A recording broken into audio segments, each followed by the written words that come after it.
Vamos abrir a Bíblia em Mateus capítulo 11. É a nossa sequência de leitura bíblica.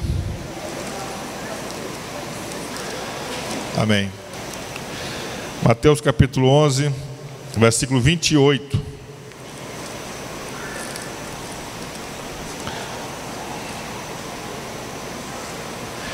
Vinde a mim todos os que estáis cansados de carregar suas pesadas cargas, e eu vos darei descanso. A minha linguagem é da Bíblia King James. Tomai vosso lugar em minha canga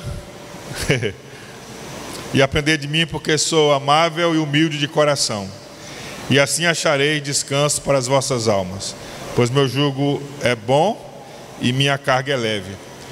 Deixa eu ler aqui em outra Bíblia, outra tradução. Pode ser que alguns tenham se confundido. Vamos ler então, aqui nessa outra linguagem. Venham a mim todos que estão cansados e sobrecarregados, e eu lhes darei descanso. Tomem sobre vós o meu jugo e aprendam de mim, pois sou manso e humilde de coração. E vocês encontrarão descanso para as suas almas, pois o meu jugo é suave e o meu fardo é leve. Amém? Vamos orar e pedir a Deus que nos abençoe, nos fale com a sua palavra, irmãos. E eu sinto que eu não vou falar muitas coisas que esse texto nos ensina nessa manhã. Então, que o Espírito de Deus possa falar com você, além daquilo que eu vou falar nessa manhã. Amém? Porque eu acho que o que eu vou falar hoje talvez deveria ser a metade do que eu deveria falar, mas que essa metade que você vai ouvir, que venha a ser bênção e edificar a sua fé. Amém? Pai Celestial, nós te agradecemos por estarmos aqui nesse lugar, podemos abrir a tua palavra e partilharmos, ó Deus, o teu evangelho. Pedimos que o teu Espírito, pedimos a ti que o teu Espírito venha ministrar a cada coração, venha me usar como instrumento da tua palavra, continue falando comigo e venha falar com cada um nessa palavra de Mateus 11, 28. É isso que eu te peço, Pai, em nome de Jesus. Amém. Obrigado, você pode se assentar. Mantenha aberto aí a sua Bíblia em Mateus capítulo 11. Mas não olhe e fique olhando não, só depois eu vou pedir para a gente ler, tá bom? Mas deixa aberto aí que nós vamos ler também um pouco do capítulo 12. Mas também a Jéssica vai colocar aqui também na tela. Então, se você tiver dificuldade de encontrar, você pode acompanhar aqui na tela, que a Jéssica ali é rápida. Amém. Irmão, nosso tema hoje é: quem são os cansados e oprimidos, de Mateus 11. Jesus está dizendo: vinde a mim os cansados e oprimidos. Então, ele está chamando quem? Quem são aqueles que Jesus está chamando nesse texto de Mateus capítulo 11? Na semana passada, nós fizemos uma pergunta baseado nos versículos 25 e 26, e nós perguntamos quem são os pequeninos a quem Jesus se referia nesses versículos 25 e 26. E nós afirmamos que não se tratava de pessoas pobres financeiramente ou de pessoas oprimidas politicamente. Não eram esse tipo de pessoas necessariamente que Jesus se referia. Mas os pequeninos, nós falamos que eram aqueles que nasceram de novo. Os pequeninos eram aqueles que passaram a confiar em Deus Pai, como um filhinho, como um filho confia no seu pai. E mais um outro ponto que eu me esqueci agora, mas você pode rever no áudio lá no Facebook, por exemplo. Muito bem. Então hoje a gente vai responder essa pergunta. Quem são os cansados e oprimidos? De Mateus 11. Quem são esses? Algum tempo atrás, eu acreditava piamente, eu tinha uma crença que os cansados e oprimidos, que Jesus estava chamando a eles, se referia aos alcoólatras, aos drogados, às pessoas que passavam a noite, na farra, os libertinos, os que tinham pouco senso moral e limitações morais, mas que faziam praticamente tudo o que queriam para se divertir, para se alegrar. Eu imaginava que era esses a quem Jesus se referia. E na verdade, cheguei a pregar algumas vezes dizendo isso. O que não deixa de ser uma verdade. Porém, nesse texto, não são a esses a quem Jesus diretamente se refere. A quem Jesus se refere? Quem são os cansados e oprimidos do texto de Mateus capítulo 11? Vou repartir essa palavra em 4 tópicos e essa pergunta é o primeiro tópico. Então, ao refletir sobre esses versículos nessa semana, eu quis entender quem eram esses cansados e oprimidos de fato. Quando a gente procura entender a Bíblia, compreender o que a Bíblia está dizendo, nós que não conhecemos grego e nem as línguas originais, principalmente, como alguns conhecem, nós temos que nos apegar ao contexto do versículo. Para nós retirarmos um ensinamento para a nossa vida, uma doutrina para a nossa vida, considerando que é a palavra de Deus para nós, nós precisamos não simplesmente pegar o que está escrito diretamente e já aplicar à nossa vida, mas nós temos que ir no contexto, no que vem antes, no que vem depois. E nós temos que entender que a Bíblia se autoexplica. A Bíblia explica a própria Bíblia. Então, normalmente, um ensino que é de Deus, que é doutrina, que é algo que nós devemos nos apegar, normalmente se repete em várias passagens bíblicas, em vários textos bíblicos, para que a gente possa ter a confiança que aquilo realmente é para a nossa vida. E entendendo que o Novo Testamento é a realidade das figuras do Velho Testamento. Que o Velho Testamento era uma sombra, mas quando Cristo veio, Cristo trouxe a realidade. Jesus é a realidade, é a prática, é o propósito de todas as Escrituras. Você pode dizer amém? Então, a partir de Cristo, nós temos confiança de pegar um texto bíblico e dizer: é doutrina de Deus para nós, é palavra de Deus para nós, e devemos abraçar e praticar. Então, quando nós observamos o antes de Mateus 11, nós vamos encontrar algumas cidades do povo de Israel,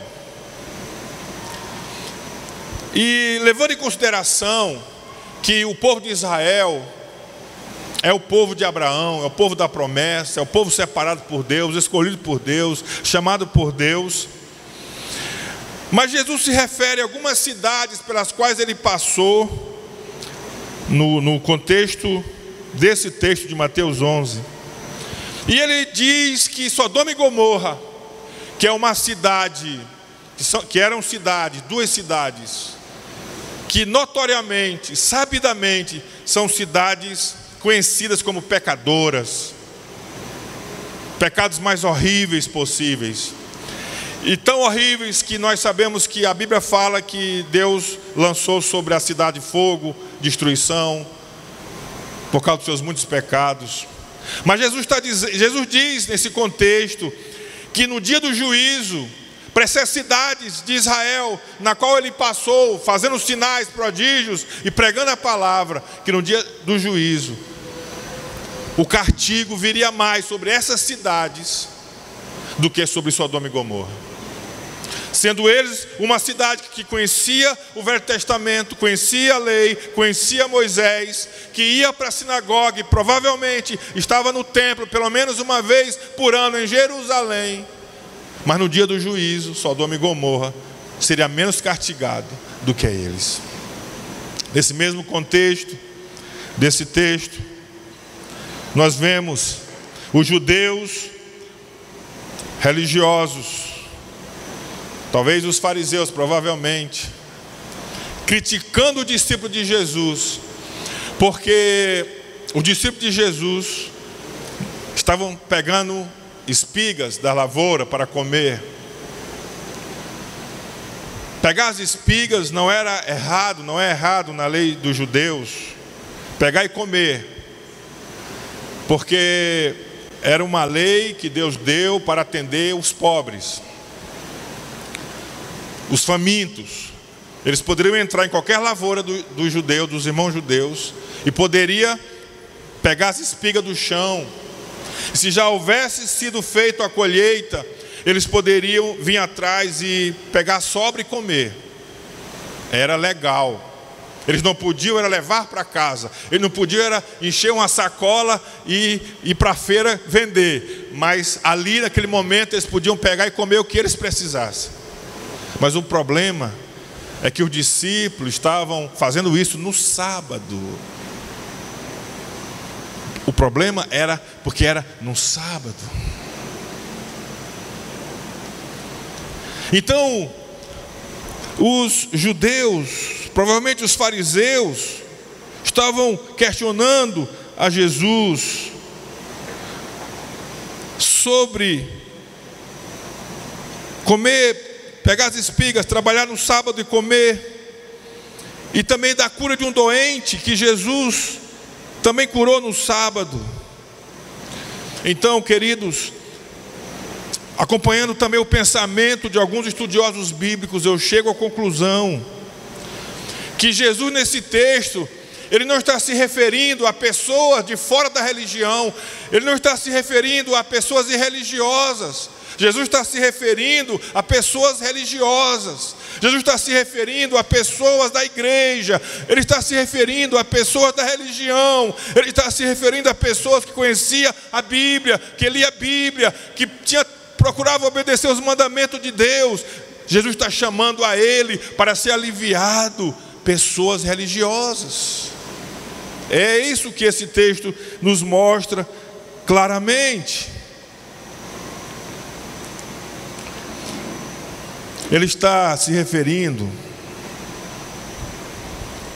ao filho da parábola do filho pródigo, ao filho mais velho, que apesar de não sair de casa como o filho pródigo, mas dentro de casa não desfrutava da comunhão, do relacionamento com o pai, das riquezas do pai.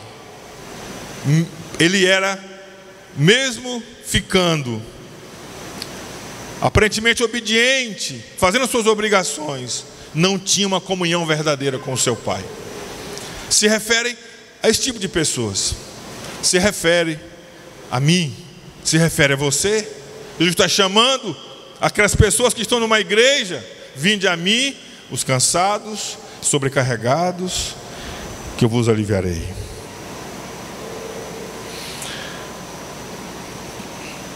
Isso nos leva a uma pergunta intrigante. Por que os religiosos cristãos, dizendo seguir a Cristo, Cristo sendo o libertador, o curador, o aliviador das dores, se tornam pessoas cansadas, oprimidas e doentes. Por que nós, apesar de dizer que cremos em Jesus, muitas vezes temos em nosso meio pessoas muito enfermas, muito doentes e que vivem uma vida triste, infeliz, se sentindo oprimidas? Por que isso acontece? Nós vamos para o segundo tópico. Segundo ponto: o crente se torna cansado, oprimido e doente quando sua religião se desvia de Cristo e sua graça, se tornando um ambiente de acusação, de culpa e condenação. Assim tinha se tornado os fariseus nos dias de Jesus. Vejamos Mateus 12:2. Os fariseus, vendo aquilo, lhe disseram: olha, os teus discípulos estão fazendo o que não é permitido no sábado. O que não é permitido. O que o mandamento não permite, o que o costume não permite, o que a regra não permite, os seus discípulos estão fazendo, trabalhando no sábado. Aí mais adiante, no versículo 9 e 10 de Mateus 12. Saindo daquele lugar, dirigiu-se à sinagoga deles. Estava ali um homem com uma das mãos atrofiada, procurando um motivo para acusar. Motivo para quê? Acusar. Motivo para quê? Acusar Jesus. Um ambiente de proibição e um ambiente de acusação. Lhe perguntaram: é permitido curar no sábado?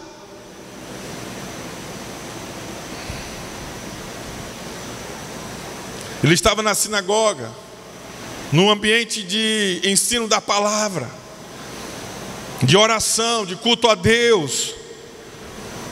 E eles, para o acusar de ser um quebrador da lei, de ser alguém que não obedecia à lei, perguntaram: é permitido curar no sábado? Uma pegadinha, para ter com que acusar Jesus.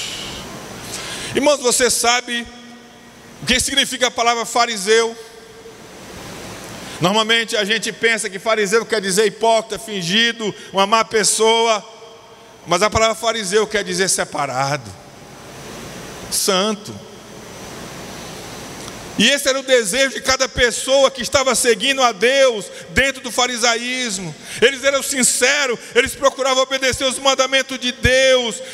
Mas isso terminou por conduzi-los a fazer juízos severos a pessoas e olharem mais para os rituais, tradições e regras.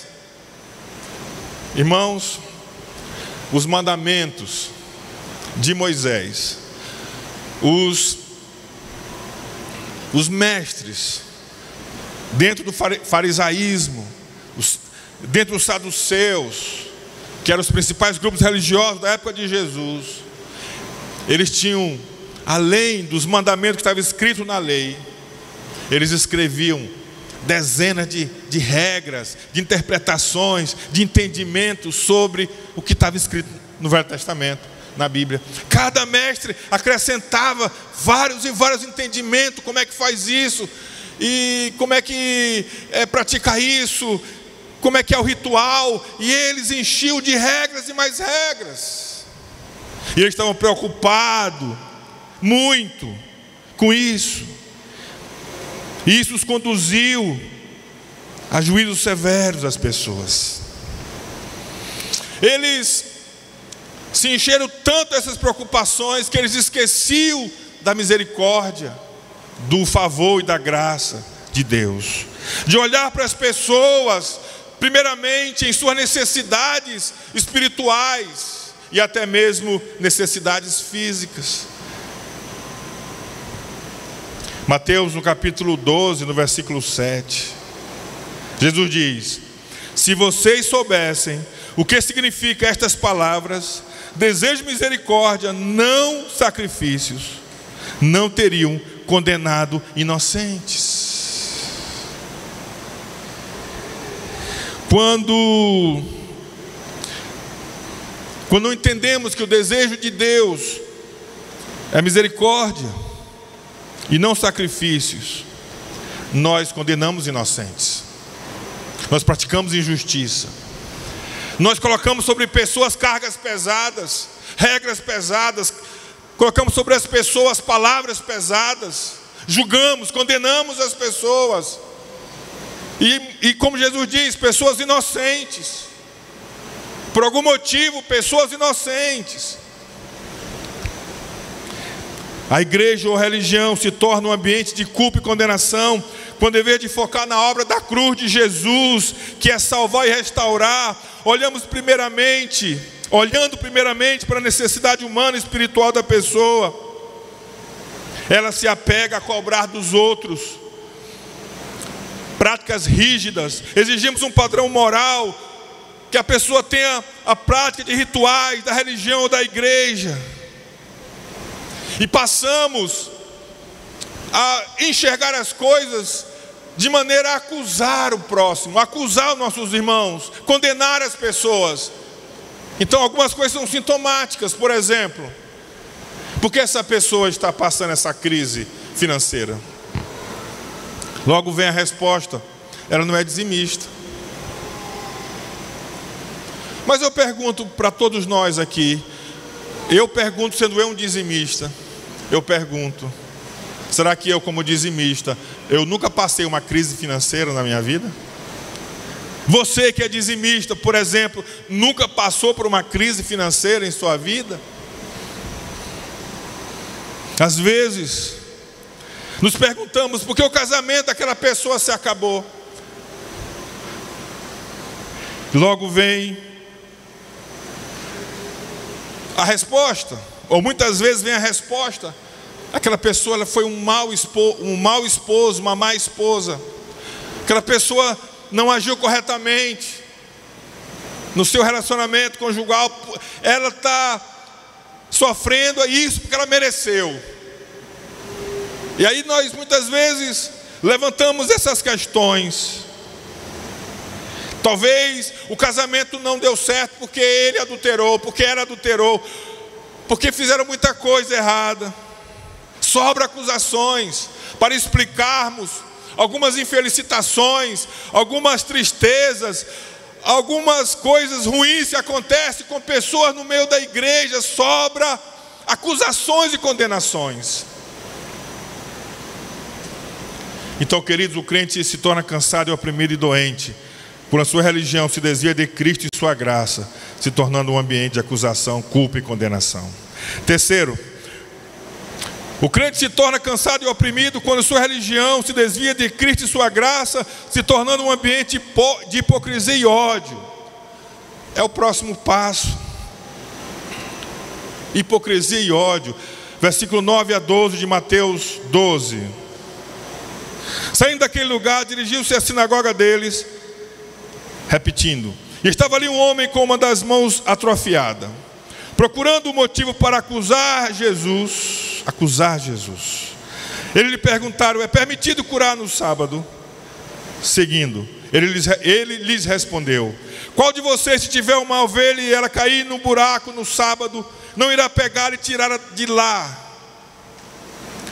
Todos eles, quando uma ovelha deles caía no buraco no sábado, eles iam lá e salvavam a ovelha deles. Eles não queriam ficar no prejuízo, correr o risco da ovelha morrer, de perder a ovelha, de ficar sem o leite, de ficar sem o negócio. Eles iam lá e tiravam a ovelha.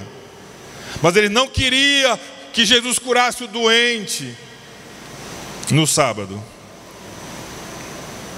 Jesus diz assim na sequência: quanto mais vale um homem do que uma ovelha? Portanto, é permitido fazer o bem no sábado. Ou seja, para salvar a ovelha, poderia, se pode salvar uma ovelha, também pode salvar muito mais uma vida humana, uma pessoa humana. Se você salva a ovelha, mas você não quer que o doente seja curado, você é um hipócrita, você é um fingido, você está vivendo um faz de conta. Então Jesus, ele coloca as coisas no lugar. Pode salvar a ovelha no sábado, sim, não é errado, mas também muito mais, pode salvar uma vida humana no sábado. Jesus estava dizendo para os judeus.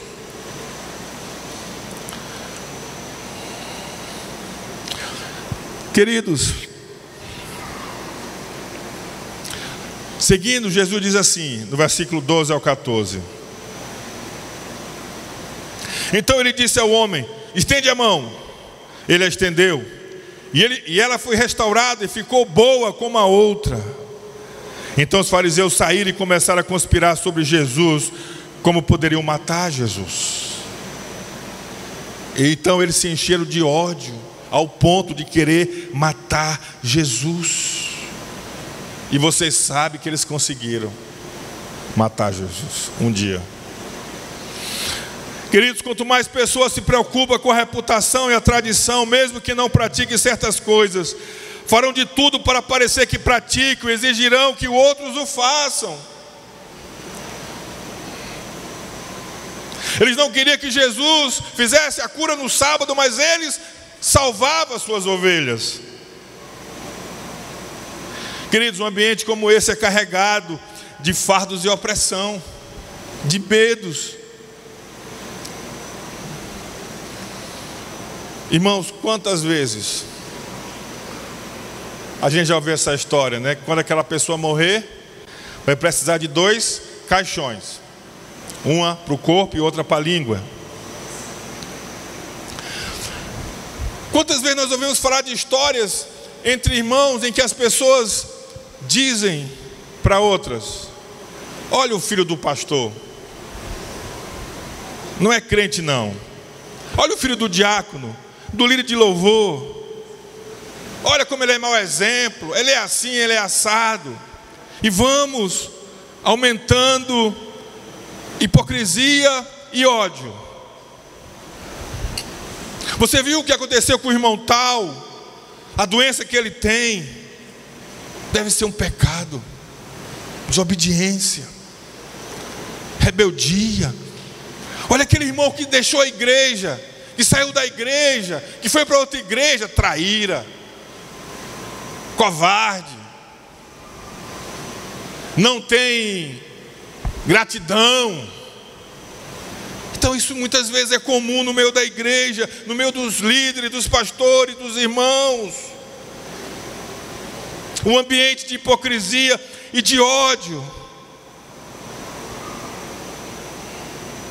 Quantas vezes, queridos, precisamos estabelecer a cura através do perdão, mas nós nos enchemos de razão e dizemos: ele pecou contra mim, ela pecou contra mim, não merece o perdão, não vou dar perdão, nunca mais quero ver essa pessoa, nunca mais quero olhar para ela, nunca mais eu quero olhar, vou para essa igreja, nunca mais isso, aquilo, nunca mais. Mas fulano, não, eu não vou perdoar, ela não merece o perdão. Queridos, o perdão, ele é dado justamente para quem não merece. Graças a Deus que Cristo morreu por nós, sendo nós ainda pecadores. Pode ser que alguém morra por um justo, mas Jesus demonstra o seu amor por nós, porque Ele morreu por nós, sendo nós ainda pecadores. Você pode dizer glória a Deus, querido? E na oração do Pai Nosso: Pai, perdoa as nossas dívidas. Quando nós somos perdoados por Deus e reconhecemos essa graça para nós, naturalmente, nós temos também o poder de perdoarmos aquele que nos ofenderam. Ah, mas eu não sinto vontade de perdoar. O perdão, querido, não é uma questão de sentir, é uma questão de simplesmente obedecer à palavra de Deus. Mas enquanto não perdoamos, nos enchemos de doença, de enfermidade, de dor, de tanta coisa ruim.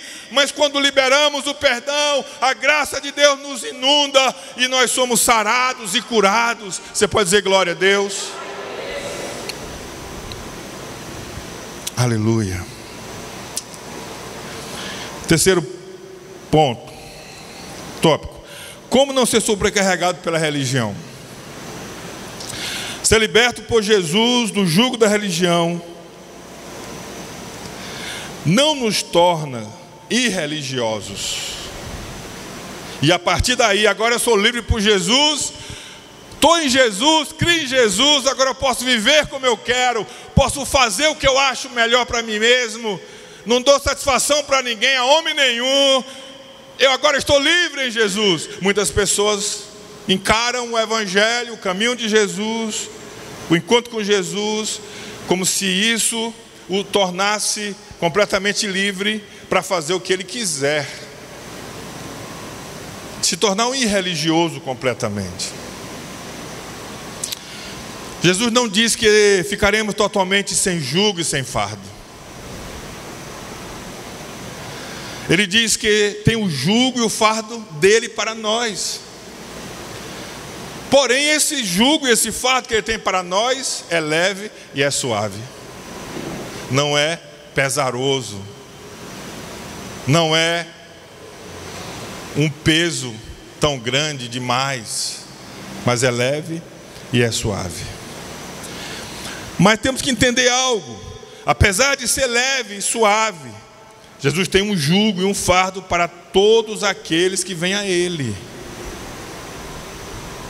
Existe um jugo e um fardo de Jesus para todos aqueles que chegam, que se aproximam à sua presença.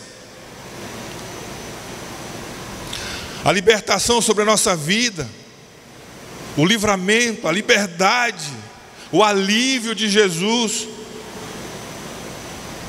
se concretiza quando não só vamos a Cristo, não é só quando recorremos a Cristo em um momento angustiante, de dor, de tristeza, mas esse alívio se concretiza quando eu permaneço nele, quando eu me chego a Ele e nele eu permaneço.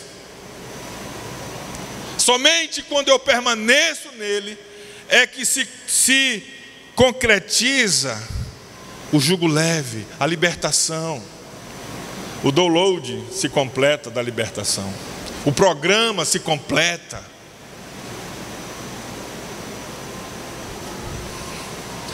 Sim, Jesus convida para que todos os cansados e oprimidos venham a Ele para ser aliviados. Mas Ele diz em seguida: tome sobre vocês o meu jugo e aprendam de mim, pois sou manso e humilde de coração, e vocês encontrarão descanso para suas almas, pois o meu jugo é suave e o meu fardo é leve. Você pode dizer glória a Deus? Jesus quer fazer a obra completa em minha vida, na sua vida. Levante sua mão e diga assim: Jesus quer fazer a obra completa na minha vida. Jesus quer fazer, diga, Jesus quer fazer a obra completa. Começo, meio e o fim. Amém? Começo, meio e fim. O que é o jugo de Jesus? O jugo, quando é que eu recebo o jugo de Jesus? Quando é que alguém começa a ter o jugo de Jesus sobre si? O jugo de Jesus é a sua decisão de dar tempo e atenção para aprender a andar com Jesus. É você arriscar-se até que admitir que tem algo errado e tem pecado nos seus atuais caminhos. E dessa forma, tomar um novo rumo em sua vida, seguindo a caminhada, a partir daí, ao lado de Jesus. Para começar uma jornada com Jesus, primeiro você precisa tomar o jugo de Jesus. Porque é normal, é natural que nós, quando vivemos sem a revelação de Jesus, do Evangelho, Jesus seja para nós como um bombeiro de plantão. Quando a nossa vida está pegando fogo, quando a nossa vida está um inferno, aí a gente diz: Jesus, vem, apaga o fogo, Jesus, me socorre, Jesus, me ajuda, porque eu estou doente, me ajuda em relação ao meu casamento, me ajuda em relação às minhas finanças, Jesus, vem, me ajuda. Aí Jesus vem rapidamente como o bombeiro e apaga o fogo, e aí a gente recebe o alívio. E muitas vezes nós ficamos somente até esse ponto. Nós sempre chamamos Jesus na hora do aperto, na hora do fogo. E ainda bem que Ele é tão bom, que Ele nos atende, que Ele nos ouve. Mas Ele vem e nos convida a não só ficar até aí, mas Ele nos chama também a colocar sobre si o seu fardo.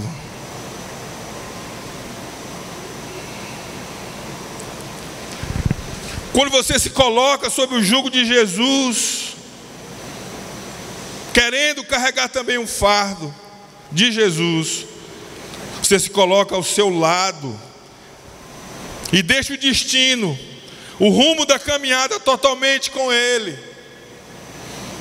Você não quer mais andar fazendo a sua própria vontade, mas você agora colocando esse jugo, você quer agora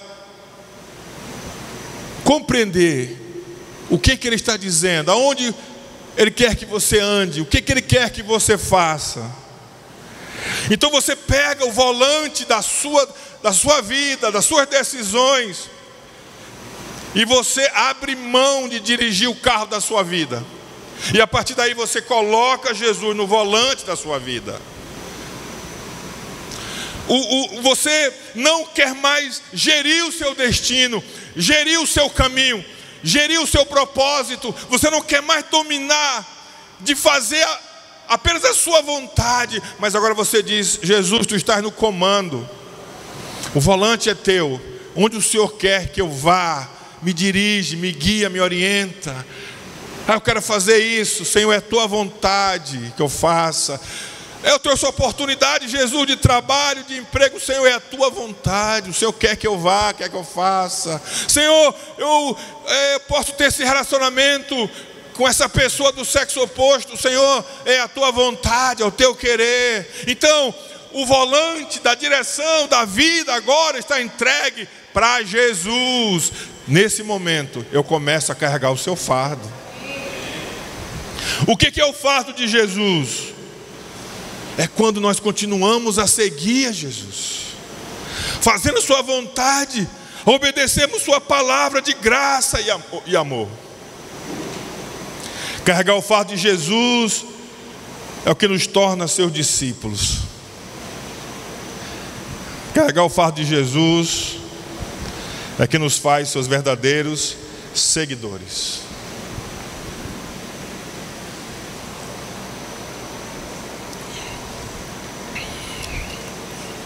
Jesus não nos chama apenas para nos aliviar nossos fardos pesados e cansativos, mas também nos convida a tomar o seu jugo e seu fardo, que é leve. Jesus nos chama não só a aprender, mas também a viver seus ensinamentos. Tomar o fardo de Jesus fala não só de aceitar Jesus como Salvador, mas de segui-lo como Mestre e Senhor de nossa vida. Fala de um caminho mais longo, fala de uma entrega do coração, de uma confiança real, que Ele é o caminho e que não há outro, que Ele é o pão da vida e não há outro pão pelo qual devamos nos satisfazer,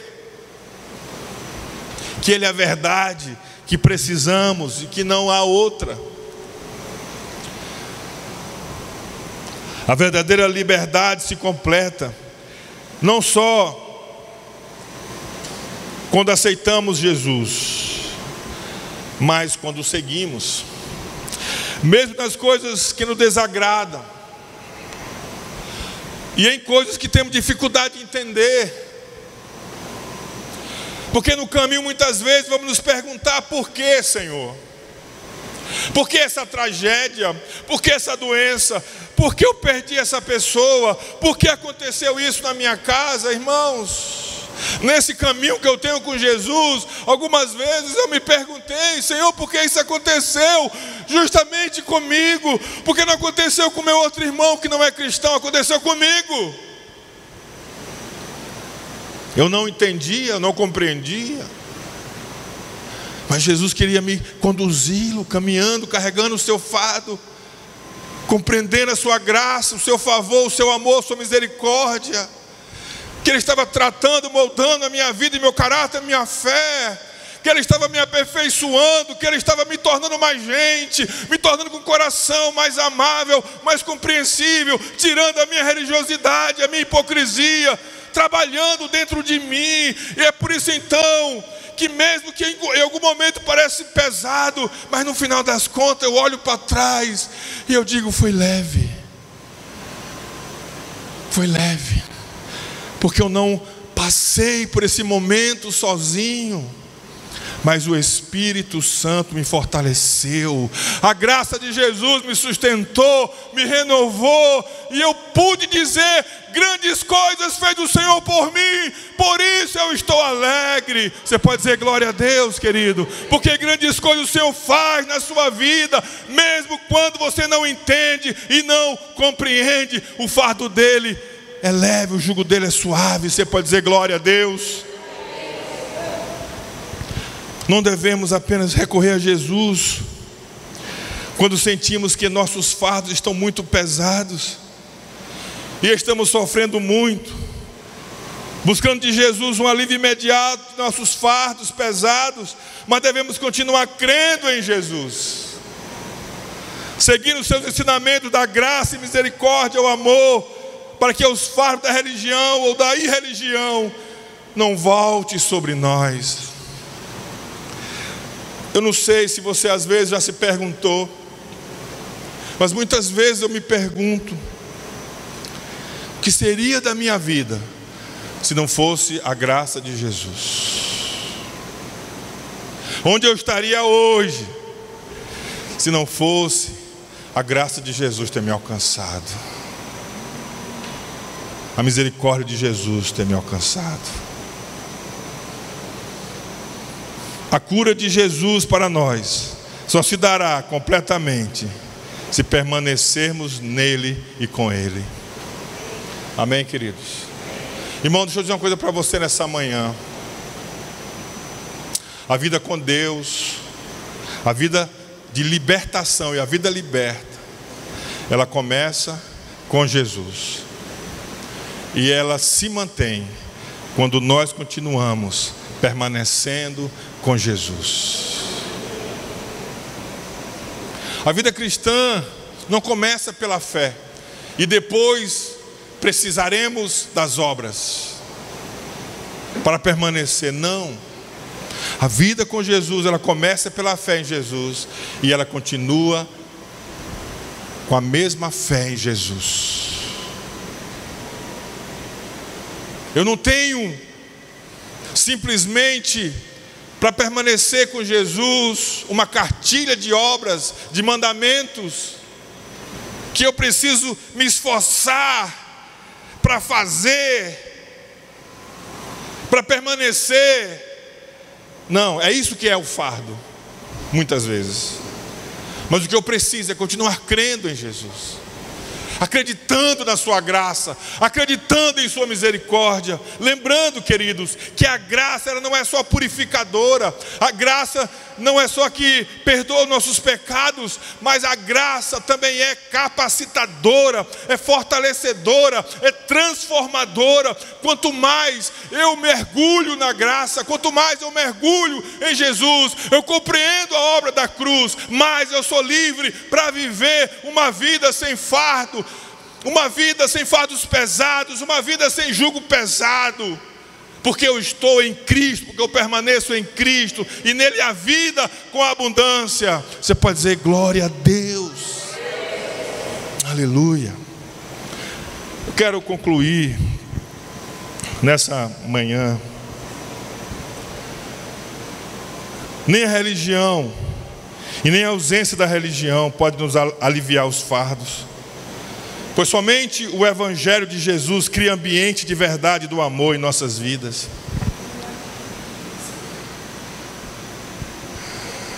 A vida com Deus, ela tem uma terceira via.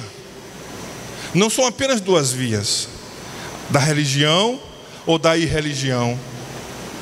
A vida com Deus tem uma terceira via. Essa aqui é a vida com Deus, é a via do Evangelho. A via de Cristo, de confiarmos em Cristo, de adorarmos, de conhecermos, de amarmos, de seguirmos a Cristo, de andarmos com misericórdia, com graça e com amor, não só para conosco mesmo, mas para com o nosso próximo, com o nosso semelhante. Então, o Evangelho é uma terceira via. Então ele diz, Jesus: venha a mim todos os que estão cansados e sobrecarregados, eu lhe darei descanso. O Evangelho de Jesus cria ambiente de perdão e salvação sempre. Como eu já disse, no início, no meio e no fim.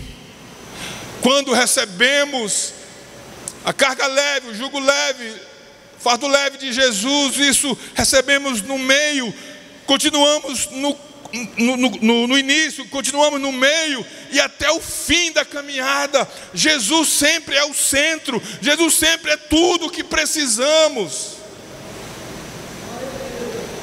Você pode dizer amém? Amém.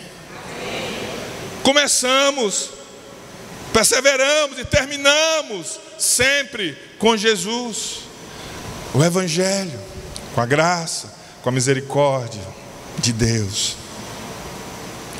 Se você está cansado e oprimido, seja porque você se tornou uma pessoa irreligiosa, seja pela religião, é hora de você verdadeiramente tomar o jugo e o fardo de Jesus, pois é leve e é suave. Ele diz: tome sobre vocês o meu jugo e aprendam de mim, pois sou manso e humilde de coração. Vocês encontrarão descanso para suas almas, pois o meu jugo é suave e meu fardo é leve. Amém? Amém? Queria convidar você a ficar em pé nesse momento.